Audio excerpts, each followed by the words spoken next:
आकाश समंदर है, देशभक्ति हमारे दिलों के अंदर है। कोई ताकत नहीं जो झुका दे उस तिरंगे को, हमारे बाजू में ही नहीं हमारे आंखों में भी खंजर है। आदरणीय विचार मंचावरील आजच्या कार्यक्रमाचे अध्यक्ष व प्रमुख पाहुणे व इथे बसलेले छोटे मोठे बालमित्रांनो, आज मी तुम्हाला प्रजासत्ताक दिन या विषयावर काही 2 शब्द बोलणार आहे, ते तुम्ही शांतपणे ऐकून घ्यावे अशी माझी नम्र विनंती। 26 जानेवारी म्हणजे प्रजासत्ताक दिन हा दिवस आपल्या स्वाभिमानाचा आणि प्रेरणादायक आणि आपल्या देशावरच्या प्रेमाचा उत्सव आहे।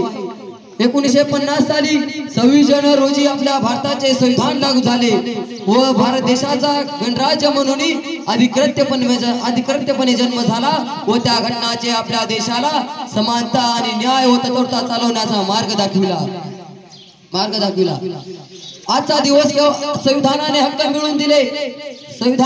मिळवून दिले शिक्षणाचा विचार आणि स्वातंत्र्याच्या आणि अभिमानाने जगण्याचा आपण शाळेत शिकतो, देशाचा चांगला नागरिक होण्यासाठी प्रयत्न करतो। आपण आपले कर्तव्य निष्ठेने पार पाडले तरच खऱ्या अर्थाने आपला भारत देशाचा विकास होईल। आजचा दिवस केवळ झेंडा वंदनाचा किंवा देशभक्तीचा व गाण्याचा नाही तर आपल्या प्रजासत्ताकच्या मूल्यांचा आदर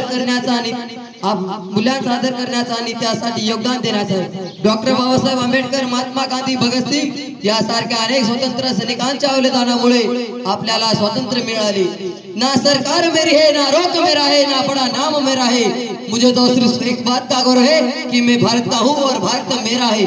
मित्रांनो, आपल्या देशात विविधता, भाषा, धर्म, परंपरा आणि संस्कृती यांच्या तरी आपण एक आहोत, एकमेकांच्या सोबत आहोत। यांच्या एकत्वामुळे आपला देश महान आहे।